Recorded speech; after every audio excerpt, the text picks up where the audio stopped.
Right, hey guys, how are we doing? I've got posters and stuff on my wall, yay! I'm so sorry I haven't been uploading recently. I've been very busy with a lot of stuff. Obviously, I've only been in this house for like a month and back at work and stuff. But I have been reading One Piece a hell of a lot.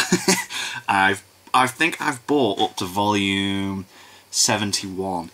So yeah, I don't want to be reading everything online. I want to be purchasing everything I've got. I bought a massive box which has got like a weird collaborative Dragon Ball X One Piece thing in it, one shot in it as well, which is cool. Might do something with that. I'm on chapter 120. No, 100. I've read a lot. I've read a lot. Basically, I'm past where this review is going. So, we're just going to get straight into this. There were so many good moments in this, so much amazing moments, and I love how we get, like, when characters come in and they're not part of the main story, they still have a really interesting standalone like thing. Like the two giants. That was amazing at the end of that. It's been a fun ride. Having discovered the origins of the main cast, adventures to Baratie and Arlong Park. Arlong Park was cool. The Grand Line! Intensely and frankly overwhelmingly interesting lowdown with the aim of the Grand We're going to the Grand Line, yeah. Finally going there in this video, and I'm so damn excited for it, especially after reading the material for this week's video. But I will say right now, Drum Island was perhaps the most interesting experience. Oh mate, so emotional with Chopper, man. Unlike anything I've ever reviewed. But before that, we've still got a massive journey ahead of us, full of suspense, mystery, and who knows what else. Oh yeah! In chapters 101 to 154, covering the Reverse Mountain, Whiskey Peak, Little Garden, and Drum Island arcs. Sick. So without further ado, see, I'm totally not Mark. Partway through Alabasta now. First impression and thoughts on my first taste of the Alabasta saga. Yeah, we just got to, just met Ace, and he's fighting, well, he's having a conversation with Smoker in a restaurant. Chapters 101 to 105. In this short but admittedly charming arc, acting as our first dip into the Grand Line, yeah. Surrounding it, Oda utilizes this also to highlight how intimidating the Grand Line can be. Definitely, it's constantly changing. Obvious methods he uses to achieve this, like dialogue and the obvious hearsay. The way the seasons work as well when you go to different islands and stuff. I love how everything's explained. But in this arc, Oda visually communicates how the whale! really is compared to the Grand Line's monsters and obstacles. That was cute. And then we get introduced to the first agents, don't we, as well? The ship Luffy and the crew are sailing in, whether it be on the snout of a sea monster, the opening to a water passage, or a giant whale. It really sets the tone for the place, doesn't it? It's like, this is huge. We haven't felt communicated to us yet on this scale ever in the story, and I think it works exceptionally well to communicate to us visually how much trouble lies ahead of us on this journey, which is honestly really exciting, and the sort of stuff that unfolds on this trip is both interesting and utterly fantastical in the most wondrous of ways. It's explained to us that the outer perimeter of the Grand Line consists I like how Nami explains all this stuff, yeah, it's cool. Sea monsters, thus creating a you need to stay in between. safe means to get into the Grand Line, and I say safe in inverted commas, is through something that looks very called Pokemon opening, yes. within which you have to sail your ship literally up the river that is flowing up a mountain.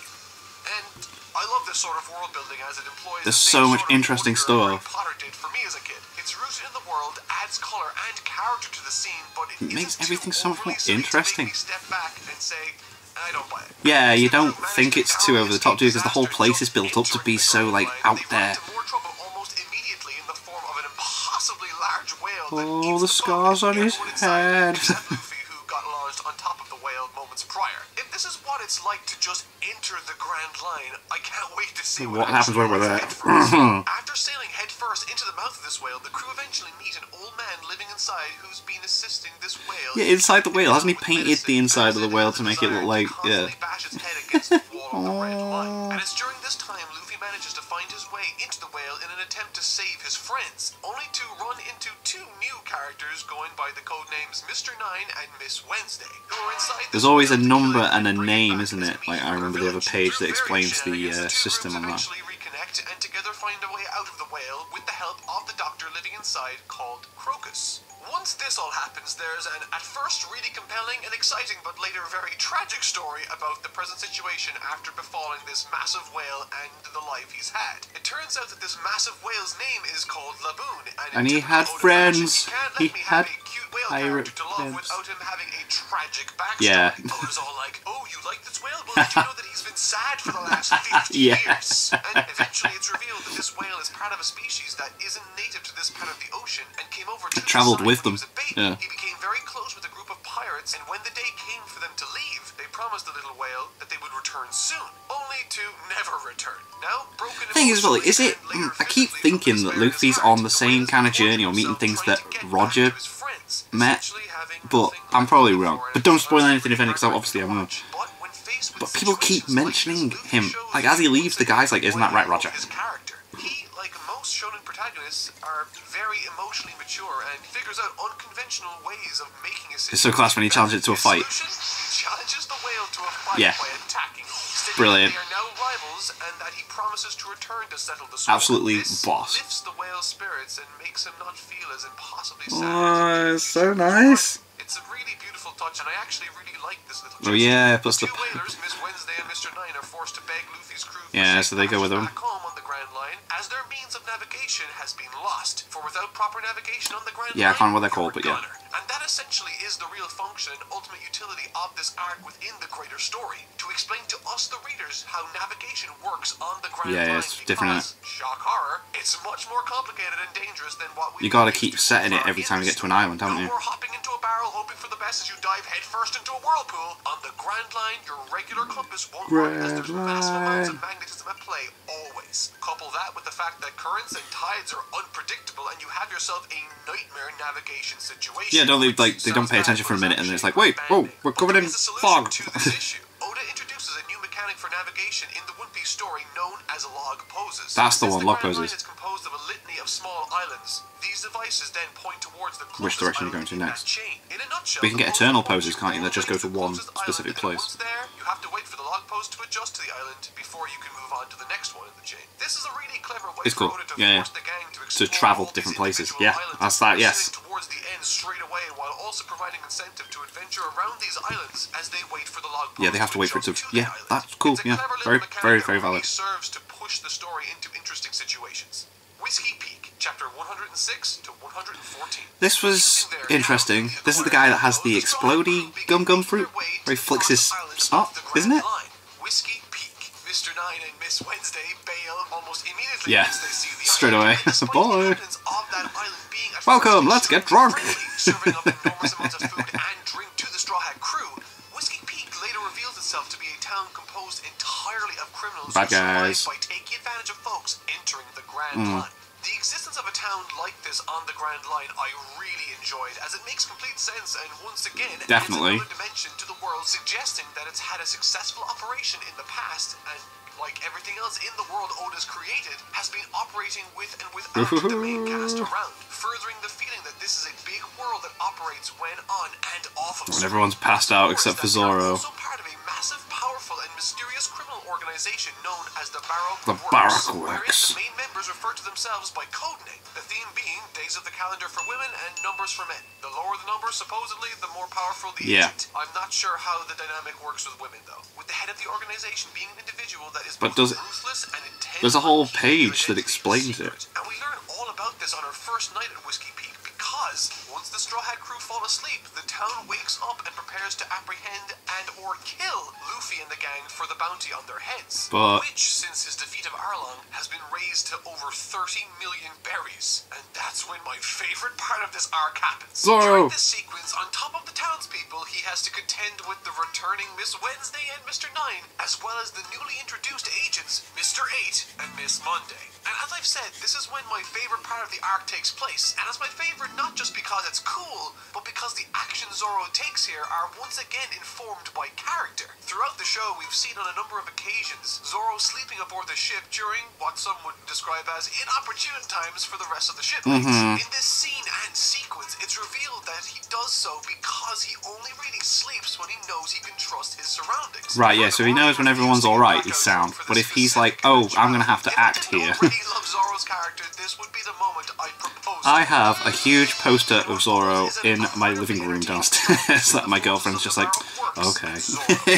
The wanted posters. Zoro dominates everybody. Yeah, absolutely amazing. Wonderful panel work by Oda in the manga. This section really it does look life as he boss. jump from rooftops and back alleys, and this could perhaps be my favorite scene so far with Zoro in the entire series. But the bit on the ladder was cool as well. This arc takes a bit of a hit during the next scene and set of circumstances.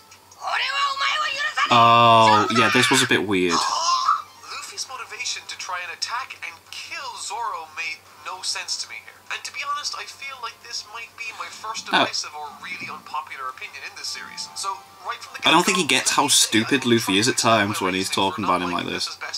He's like, why would anyone treat us like that if they were bad guys? Why did I not really like it?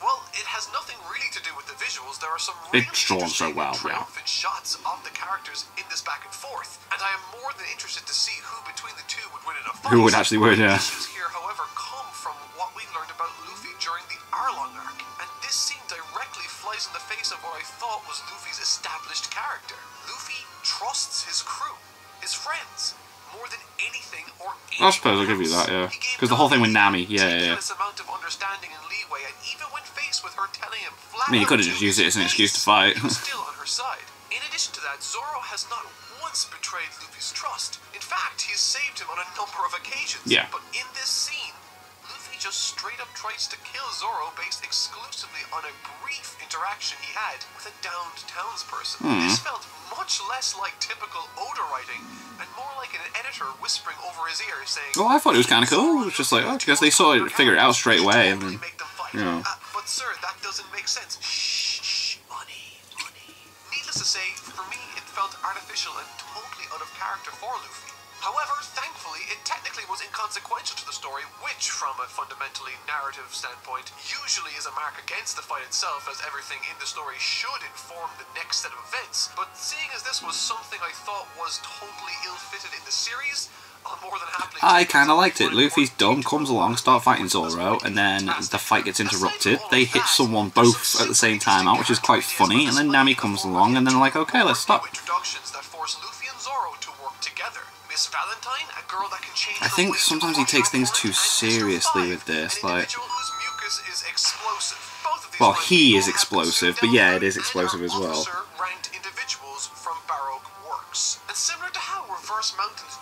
Because his whole body's explosive, isn't it? There's a really good panel where he like clotheslines Zoro, doesn't he? And it's like... So too is Whiskey Peak's job to introduce us to the secret organization of the Baroque Works. And in what began as a routine mugging operation within the town, shortly starts to involve the crew in something far I loved this. It's like, wait, what? There's a princess? Undercover Princess Vivi from the troubled kingdom of Alabasta. Furthermore, Mr. 8, who earlier lost to Zoro, is actually looking after her. Sent to protect her, known as Igram. Essentially, he tells the crew about Baroque Works, how dangerous they are, and why it's so important. Yeah, they know the identity of Mr. Zero, don't they? And that involving themselves in this whole undercover operation puts all That's meant to be their lives at danger. Naturally, crocodile. however, the crew agrees, and together they vow on delivering Princess Vivi back to her kingdom. This seems straightforward enough, but as Igram leaves in an attempt to create a distraction, allowing the crew to escape, things become all the more severe when Miss All Sunday, the Vice President and Supreme Commander of the Baroque Works, makes herself known by lighting up the sky, erasing Igram from existence. No. And when Miss All Sunday suddenly appears on the Straw Hat ship unannounced, that was cool. a very palpable new feeling that descended over me as a reader. Unlike Bucky, it's like, ooh, there's something going on. This woman doesn't need to shout or create bravado over how powerful she is. She just shows it. She yeah. speaks condescendingly. She just got his hat and just gives it back and stuff. It's like, what? She wants without any resistance. There's a real sense of tension as we and the Straw Hat crew start to understand the scope of what they had just agreed to in transporting Princess Vivi back to There's going to be a lot going on. This encounter and dialogue exchange all the more interesting is that Miss All Sunday says that they are heading for Little Garden and that there are a number of stops before Alabasta. And knowing this, she offers them a log pose that points to the island. But do we trust it?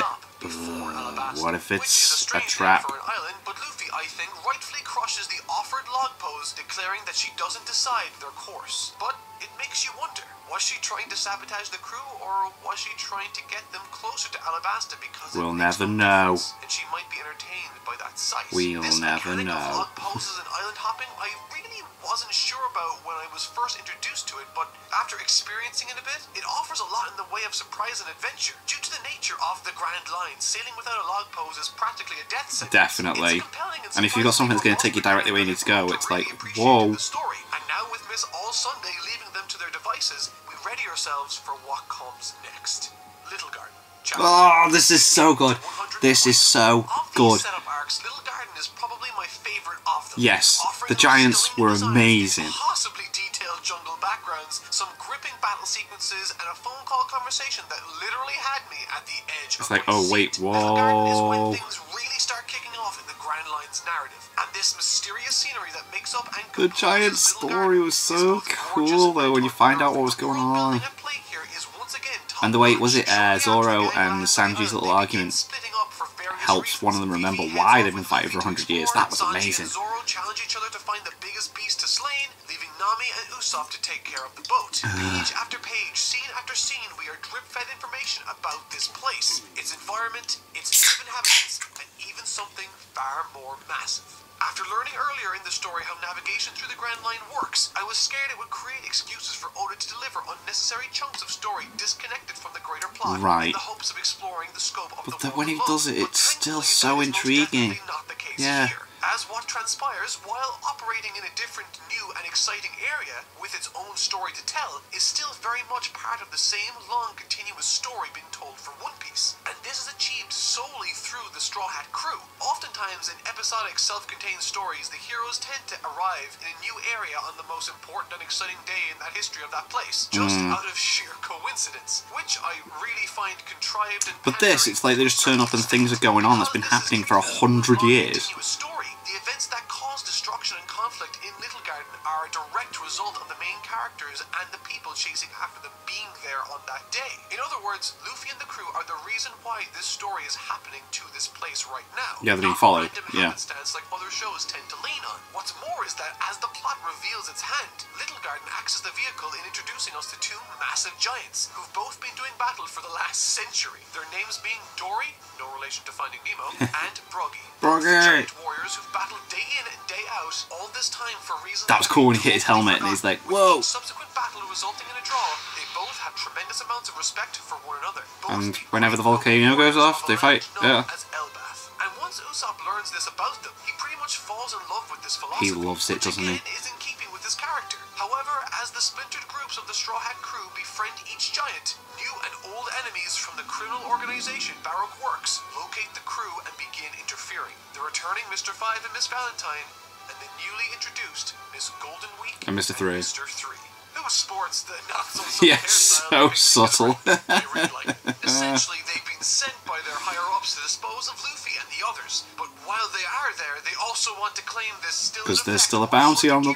Yep. On the heads of the two giants. And needless to say, together the forces of the Baroque and it turns out they were leaders of an evil giant army.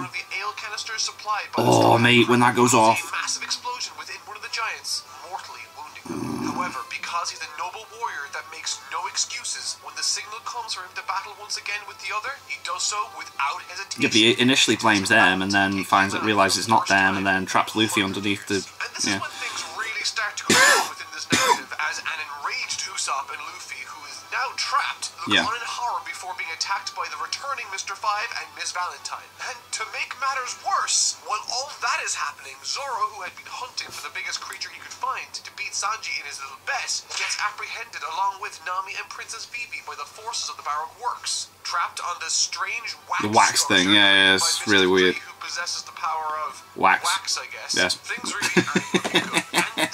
I have the power of wax. Absolute favorite so far. Not just from an action standpoint, but also a comedic one. Zoro is ridiculously funny in these scenes when he's captured. Oh, he's brilliant. Doesn't he like say he's gonna cut his legs off to get out? Situation combined with his no no-nonsense, nonchalant attitude born some incredibly funny moments. Easily the funniest so far for me. Dubbed the Candelabra or something to that effect, thinking that Luffy, Usopp, and the Duck Monster are taken care of. The Duck's class, I love him. Nami and Princess Vivi by their feet in this massive melting wax structure that slowly is turning the three into wax statues. Unable to Not just from the outside, though. Running it also, Zoro elects to assume a fantastically triumphant pose, deciding that he would rather look cool when he dies than to not. Can't deny that logic. But before that, with his last minutes of movement, he also elects that the best course of action is to hack off his legs with a sword to free himself. Which gets one of the giants going, doesn't it? Pathological levels of badassery, but I digress. Eventually, Luffy and Usopp shake themselves off from the prior scuffle they had and arrive on the scene to fight for their friends. But the most impressive aspect of this story has to be, for me, that while this final fight was happening, because Sanji hadn't been apprehended yet, I was so sure that he would eventually come out at the last second. No, but they use him to carry on the story, don't they? He's just, yeah. He has that moment with the phone call, yeah. I really liked that misdirect for a few reasons. The obvious being the fact that I was expecting him to be caught, which was a nice misdirect. But what makes it work is that Sanji was the only one out of them up until this point who they haven't seen yet identified by the Barrack. Right, yeah, that's clever. It made complete sense that they wouldn't be looking for him, and so he went unfound. Never thought that. That is actually quite clever. Yeah. He stumbles upon at the end of the arc is one of the most tense things I've read in One Piece so far. Oh, when he's having the photo, he's like, wait a minute. Oh, Mr. Zero. He intercepts a call from the main man himself, Mr. Zero, and he sounds all kinds of threatening. Sanji, pretending to be Mr. 3, confirms that the Straw Hat crew has been dealt with and that the mission is complete. However, in doing so, botches the report, leading to Mr. Zero sanctioning off-call the assassination of Mr. 3. Yeah, he's like, on the way, kill him. So, in the space of a single chapter, Sanji just bought the team the element of surprise and diverted all attention of the Barrack works to Little Garden instead. Yeah. I love this series. Genius. And to make matters even better, the once thought to be slain giant... The eyes, everyone's eyes. I put it on Twitter when I read it. I was just like, my eyes would be animated like that if I was a manga character. Oh, that was sick when they helped. The weapons! Everything here is connected so beautifully and it all makes sense, which I adore. But what I love most about Little Garden, and really Reverse Mountain and Whiskey Peak as well, is that throughout these storylines we have been drip-fed information. We've been threatened... Little bits and bobs. Oh, it's so good. ...spectacularly terrifying entity we've been warned not to engage with. The tension in a very real way is building, and now it's time for Drum Island. And before I get into this, I want it to be known that while I don't know what to expect in this section moving forward, I do know that this particular chapter and subsequent chapters from this point onward are considered a big deal, which excites me. So, without further delay, let's dive right in. Drum Island is boss. Chopper's so cool. I love his story. Why's everybody stopping for this polar bear? Sometimes he's mean, sometimes he's nice, you never know! I get it. He's a bipolar bear. What?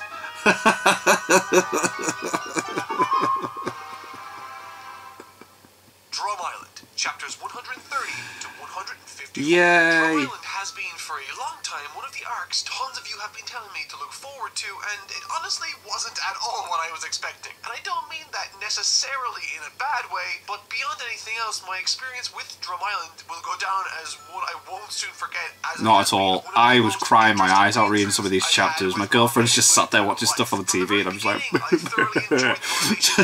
I'll try and keep going. Progression of their journey and make a detour as Nami develops a very serious fever. This was enough motivation for me to stop as a reader, as I wasn't sure what was wrong with her either. So that created an immediate tension and interest in the story. Yeah. Once at Drum Island, I thought the introduction to the village and country was a good one. Learning about their culture, environments, the whole wildlife, doctor and thing. and once again, Oda doesn't shortchange the world building, as we, the audience, are given ample time and space to explore and learn about this new land. Oh my god, those And rabbits. learning about the plight of this land, with its deserted king and its only doctor living atop a massive mountain. By far and away, my favorite part of the story was Luffy and Sanji's dangerous, perilous climb to reach the doctor. Oh, with Nami, yeah. Backs. And I say favorite not because I don't like other aspects of this story. I do, but I utterly adored this little mini-adventure these two go on as they attempt to deliver Nami to where she needs to be. It's like, look, Luffy, don't hit any of these things. If Nami feels anything, she is going to die.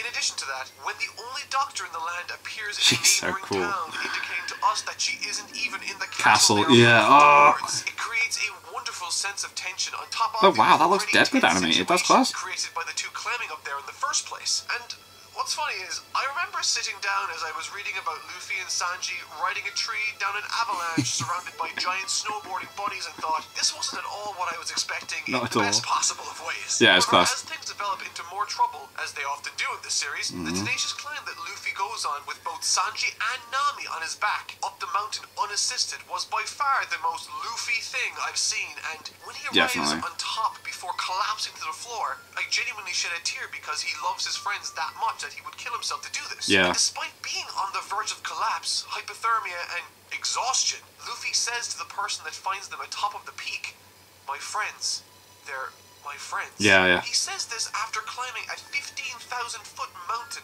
That's the one thing that's on his mind. It's like, get them sorted, please. Himself, yet he only draws attention to them. It makes me wonder why and how loyalty has become such a massive deal for Luffy. To an almost absurd degree, too. It makes me wonder more about his origin and Yeah, like what happened, to his yeah. family. In addition to that, this arc had some of the absolute funniest gags in this series so far. On more than a few occasions, I found myself wheezing with laughter. Far more than I even had in Little Garden. Stuff like Zoro starting a fight with some random soldier in the name of justice. To get his But really, clothes. it's the Yeah, same he's like, so I can keep really warm. ugly, but the funniest gag in the entire arc for me came as Princess Vivi in an attempt to wake up Carrying something like Lady that. Usopp in the snow, slaps the ever-loving His daylight face out is of his face, huge. causing it to swell up a crazy amount. Which on its own is funny already, but when Zoro stumbles upon the two, he greets Princess Vivi and stares long and hard at the the nose. swollen face of Usopp's before recognizing Realizing who he is.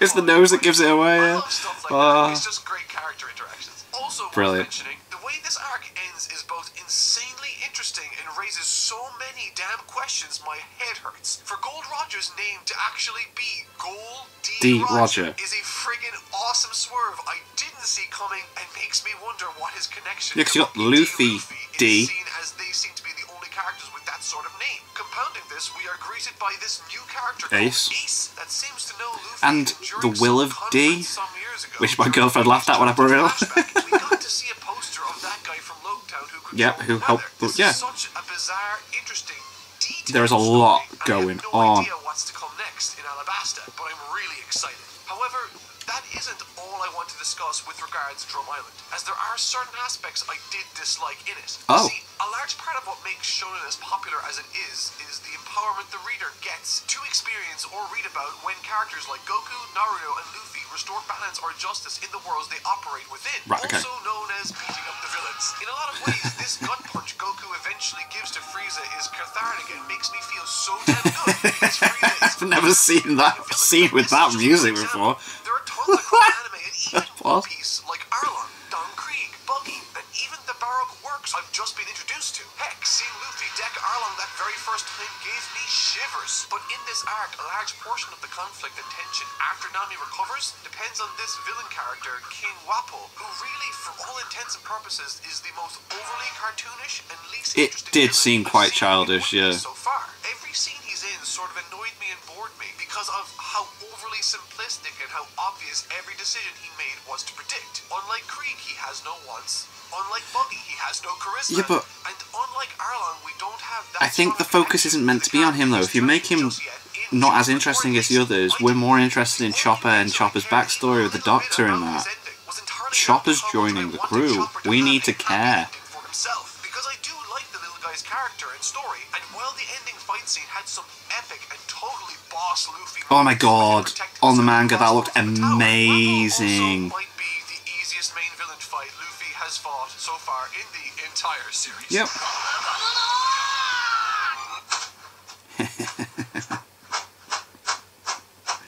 Yeah, but like I said, the focus I feel like is meant to be on Chopper and everything to do with Chopper and that, and meh.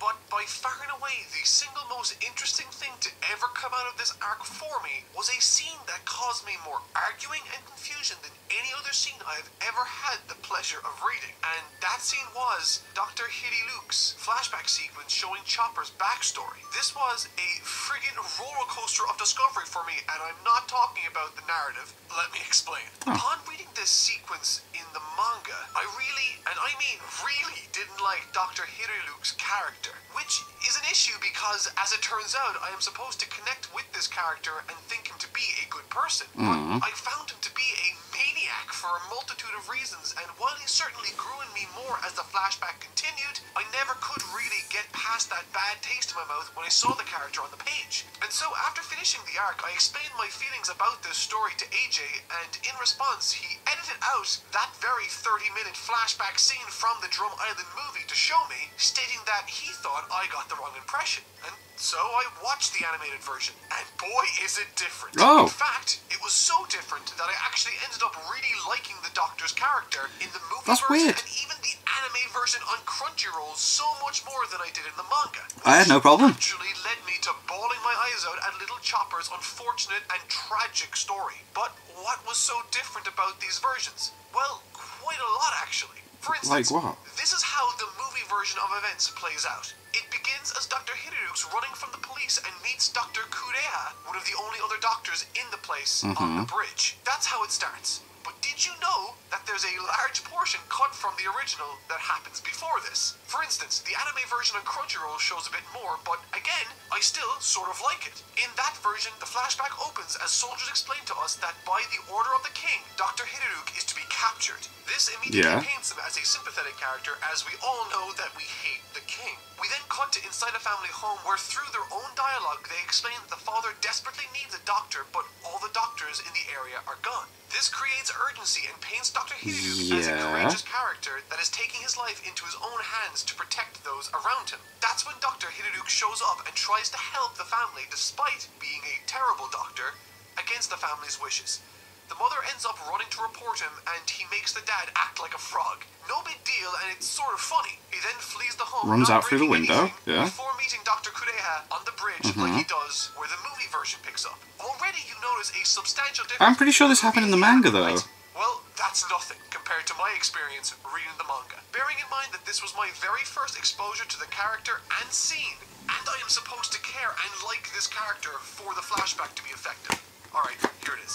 In the manga, the scene opens. Dogs are barking with a shadowy figure running through the snow. There's commotion in the town square. Oh, this is too far ahead. Has burned down at least one home and either robbed that one or another. Where's William 16? There's nothing said about the king's desire to take doctors or Hiruruk off the streets. Oh, It it's isn't even downstairs. mentioned that there's a doctor shortage. We then cut to Dr. Hiruruk, who is complaining that he only managed to steal 50,000 berries and that they should, and I quote, quit making such a massive fuss over a burning house. After this, Hiruruk breaks into a family home. They beg him to leave. The dad even says that he will be getting treatment by the other doctors. Oh, okay, yeah, this did happen. Ignores Yeah, this yeah, yeah. request. The mother goes to run for help. Naturally, like any sane person would do, Dr. Hiruruk shoots the mother with a tranquilizer. Yeah, it wasn't an actual bullet. Yeah. I suppose, yeah, this is a bit like maniacal, I suppose. Onto the father, only to leave him in what looks like a seizured state, and that's assuming And he's messed up, already right? dead. Yeah, yeah. He begins apologizing to the now traumatized and screaming, crying child. You see, I think this is meant to come across as comedic in parts, but the humour has been kind of lost. Where he meets Dr. Kureha on the bridge like the rest of them. Now that is a substantial difference to the animated versions. And even as the conversation progresses, That is with Dr. interesting Kureha that they on the changed it. bridge, it reveals a horrible truth about Dr. Hiruruk. She says, there's nothing worse than an incompetent physician. Had you not called yourself a doctor, hundreds of people wouldn't have suffered from a simple cold. And even the direct translation I found with the help of friends is worse. Both the fan translation, anime translation, and movie translations in this instance paint him in a much Where's better my light. volume So, 16? in the manga, the guy is painted to be a maniac. And because Oda wanted me to sympathize and see him as a good guy character, the entire flashback sequence was hurt as a result for me. Oh, you see, I However, because didn't AJ supplied take me it with that- a 3-minute section from the film to watch, I was able to really enjoy both the character of Dr. Hiruruk and especially Chopper, who this entire flashback is for. Capped off perfectly with a tragically sweet swerve incorporating poisonous mushrooms and the most innocent and tragic of mistakes by Chopper. Oh yeah, with the Which pirate I thought flag. thematically really wrapped up and encapsulates the entire story's message and That was philosophy, dead cute, with that. Dr. Hiruruk's philosophy still ringing in the little guy's ear, motivating him to become a doctor that can cure anything.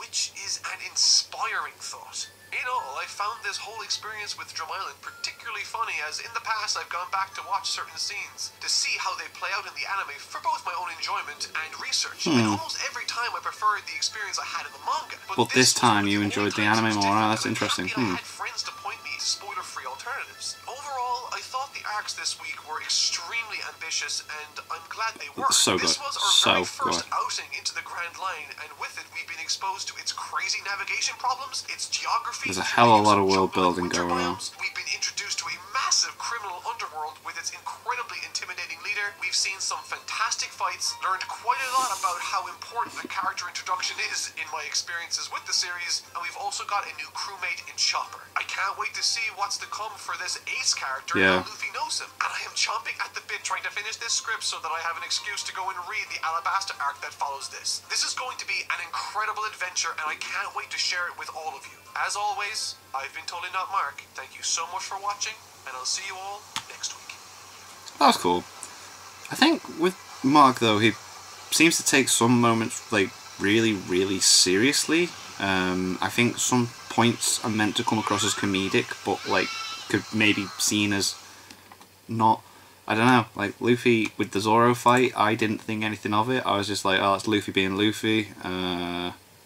Like, in the last one, he had, like, problems with Luffy doing stuff as well, and it's just like, oh, he hated how he was repeating stuff, and it's like, well, that's Luffy not paying attention, and then realising how serious it is kind of thing. It's like drilling into us that, yeah, Luffy's, like, the main character and the hero and all this and the other, but he isn't all there.